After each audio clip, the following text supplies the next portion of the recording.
नमस्कार दोस्तों, आज की हमारी चर्चा का विषय है पर्वत समीर एवं घाटी समीर कि इन समीरों की उत्पत्ति किस प्रकार से होती है। सबसे पहले हम बात करते हैं घाटी समीर की।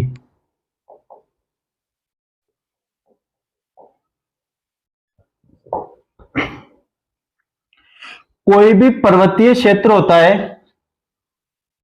तो यह है पर्वत का शिखर और ये जो नीचे वाला भाग है इसको कहा जाता है घाटी क्षेत्र। दिन के समय जब सूर्य चमकता है तो सौर विकिरण इस शिखर पर या चोटी वाले क्षेत्र पर क्या होता है, अधिक प्राप्त होता है, सूर्यताप अधिक प्राप्त होता है। इसके कारण यहां की जो वायु है वो गर्म होकर क्या हो जाती है, ऊपर की ओर उठ जाती है। इस कारण यहां पर क्या हो जाता है, एक निम्न वायुदाब का केंद्र स्थापित हो जाता है। इस शिखर वाले क्षेत्र की तुलना में घाटी वाले क्षेत्र को क्या होता है, सूर्यताप कम प्राप्त होता है। इस कारण यहां पर क्या हो जाता है, एक उच्च वायुदाब का केंद्र विकसित हो जाता है। फिर हमें पता है कि पवन हमेशा किधर से चलती है, उच्च वायुदाब से निम्न वायुदाब की ओर प्रवाहित होती है। तो घाटी से क्या होता है, शिखर की ओर पवन प्रवाहित होने लग जाती है, उच्च वायुदाब से निम्न वायुदाब की ओर प्रवाहित होती है। इसे क्या कहा जाता है, घाटी समीर कहा जाता है। इसे क्या कहा जाता है, घाटी समीर कहा जाता है। क्यों कहा जाता है, क्योंकि उसकी उत्पत्ति कहां से हुई है, घाटी से हुई है। यह घाटी से पर्वत शिखर की ओर चलती है।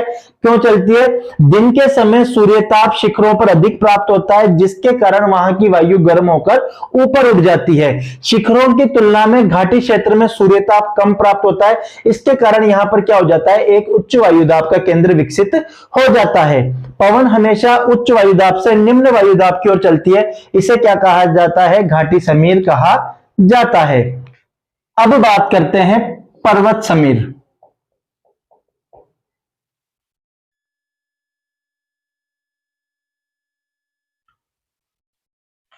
रात्रि के समय इस पर्वत के शिखर से क्या होता है, पार्थिव विकिरण का उत्सर्जन होता है। इसके कारण यहां पर तापमान क्या हो जाएगा, कम हो जाता है। इसके कारण यहां पर वायुदाब क्या हो जाएगा, अधिक। तो यहां पर एक हाई प्रेशर उच्च वायुदाब के केंद्र का क्या हो जाता है, निर्माण हो जाता है। इसकी तुलना में जो ये घाटी वाला क्षेत्र है, यहां पर तापमान अधिक होता है। इस कारण यहां पर क्या हो जाएगा, एक निम्न वायुदाब के केंद्र का क्या हो जाता है, निर्माण हो जाता है।